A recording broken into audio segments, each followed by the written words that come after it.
di BPP Senaket, Lubu Rostan. Apa ibu materi kepatang? Isi-isinya oleh masih tanah. Banyak dan tidak pada lain. Jadi manunan tinggal itu tekanan bu. Manunan ini itu nan tekanan, lupa itu tidak tekanan loh. Jadi untuk judul materi hari ini Bapak Ibu itu masih sambungan materi yang kapatang itu judulnya. Iko penyampaian terakhir dari materi budidaya durian kepatang.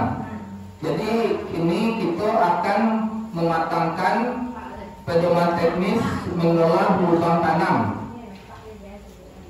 Ya Bapak Ibu, pedoman teknis untuk mengolah lubang tanam yang kami sampaikan ini itu adalah standar dari pakarnya. Jadi salah satu upaya Bapak Ibu untuk keberhasilan awak bertanam, awak berbudidaya tanaman itu faktor penentu termasuk di situ lubang tanam. Bukan kita hanya sekedar memilih bibit, memilih tampil, tapi lubang tanam adalah faktor penentu Bapak Ibu. Faktor penentu dari keberhasilan kalau kita menanam durian, mangga dan seterusnya dan sebagainya. Pengolahan lubang tanam adalah titik awal penentu masa depan tanaman kita. Jadi lubang tanam itu titik awal penentunya masa depan tanaman yang kita tanam. Rancak dan rancaknya, rancak buruh tanaman itu titik awal penentunya adalah lubang tanam. Saya kebayang Pak, lubang tanam itu saya kebayang Pak. Pak. Jadi kami ulang balik, pengolahan lubang tanam adalah titik awal penentu masa depan tanaman. Makasihnya. Itu Bu. Jadi sebagus apapun kualitas bibit yang Anda tanam, semahal apapun pupuk yang Anda gunakan, dan sebaik apapun perawatan yang Anda lakukan, kalau seandainya lubang tanam tunda tersedia dengan baik, dan sesuai dengan kriteria tanaman yang kita tanam, itu tanaman yang kita tanam tidak akan memberikan hasil yang elok, tidak akan memberikan hasil yang rancak, tidak akan bisa berproduksi secara maksimal. Jadi titik penentu awal keberhasilan awal bertanam itu yaitu lubang tanam itu Bu, Pak. Itu contoh-contohnya. Sebagus apapun kualitas bibit yang kita tanam, itu tidak akan berhasil kalau lubang tanamnya sembarang-sembarang aja. Semahal apapun pupuk yang kita beli, pupuk paling super mana, kalau lubang tanamnya tidak sesuai dengan standar, itu tidak akan berhasil tanaman kita tumbuh. Kemudian sebaik apapun perawatan awak, kalau lubang tanam itu kecil kami tadi tidak sesuai dengan prosedur yang kita anjurkan, sesuai dengan tanaman, itu pun tidak akan berhasil. Jadi titik penentu awal keberhasilan awak itu yaitu lubang tanam. Kecuali ada yang kecuali Pak.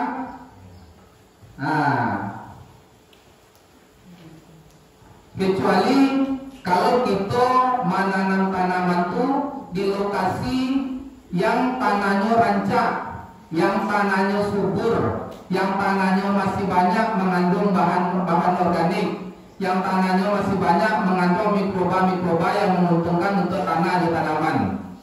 Tapi sayang Bapak Ibu, sayang seribu kali sayang, yang kami sampaikan tadi itu tanah yang rancak, tanah yang gembur, banyak bahan organik, banyak mikroba yang rancak-rancak, itu lah sulit kita temui. Nah iya Pak? Iya Bu? Lena iya aja Pak. Di sagan-sagan di kami iya aja. Jadi pada umumnya walaupun itu tanah bukit, walaupun itu tanahnya dataran, itulah sulit kita kini mencari lokasi yang rancak, lokasi yang subur, lokasi yang gembur. Ayo siang Pak Sore tanam kedua. Ayo lanjut Pak. Itu contohnya lokasi kita gini. terjadi musim kemarau atau terjadi musim panen agak 3 hari sampai seminggu. Lepas itu sampai itu apa aja ibu? Lain lah. Apalagi ini lokasi sawah kita. Jadi kalau kita menanam durian tadi itu apa ibu-ibu, lubang tanam itu penentu keberhasilan awak. Kecuali tanahnya serupa itu.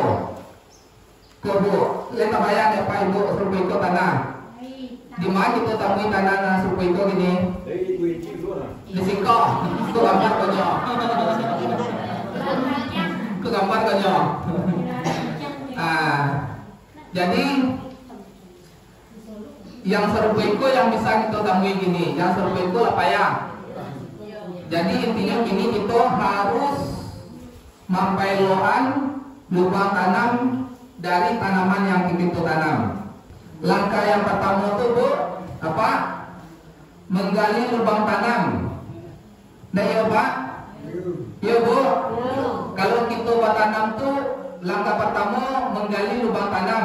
Kan tak salah juga. Betul. Jadi lubang tanam itu ada 2 macam, ada 2 jenis. Karena di kondisi tanah itu ada yang rancak, ada yang tidak rancak. Jadi lubang tanam pun berbeda ukurannya, tidak sama. Yang pertama bapak ibu itu tipe tanah gembur. Tipe tanah gembur, tanah subur, tanah yang banyak mengandung bahan organik. Lubang tanamnya cukup 60 kali 60. 60 kali 60. Kemudian yang tipe yang kedua, tanah yang tandus tadi itu, tanah yang kurang sehat, itu ukuran lubang tanamnya 75 kali 75. Lagi dari itu rancak banang. Jadi intinya semakin besar awak membuat lubang tanam, itu semakin gadang kesempatan tanaman untuk tumbuh lebih baik. Ini bukan sekedar lubang tanam aja, bapak ibu bekuah dulu dan lain dari itu lain. Adolo istilahnya pencampuran dari lubang tanam itu bukan hanya sekedar lubang tanam yang gadang, tapi ada bahan yang lain yang kami sampaikan. Jadi apa-apa ibu-ibu, prinsipnya semakin besar ukuran lubang, semakin cepat bagi tanaman untuk membangun perakaran yang rimbun dan kokoh. Jadi semakin gadang lubang tanam itu, semakin gadang lo kesempatan tanaman untuk membangun perakarannya, untuk membangun ureknya supaya rimbun dan kokoh. Prinsipnya yang kedua, makin rimbun dan kokoh perakaran, semakin cepat pertumbuhan tanaman menjadi dewasa. Lain soal Pak Ibu. Halo.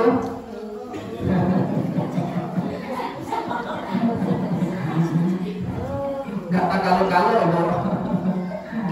Bagi kira Ibu, lain soal kok. Lain.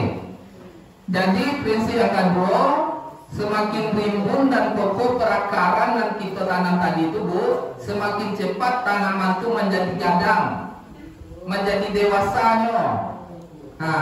Kalau tanaman itu cepat dewasanya, cepat gadangnya, tentu capek lo membuat bu, capek lo yang berproduksi.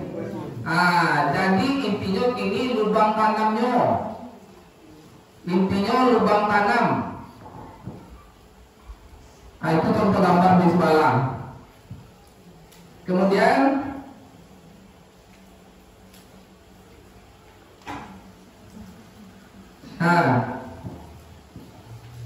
itu yang menjadi pertanyaan, apa sih tujuan lubang tanam semakin besar? Mungkin tadi ala dijawab sekete-sekete. Kemudian mengapa tidak seukuran polybag bawaan bibit saja? Mengapa tidak seukuran tampek dalam plastik itu? Polybag atau apa ibu-ibu? Polybag buat sampai menanam durian itu bisa diajak. Mengai nggak sagadang itu aja kita buat lubang tanam. Mengapa harus gadang dari itu? Supaya luas perakarannya, supaya mudah urenya untuk berkembang, supaya mudah urainya mencari makan.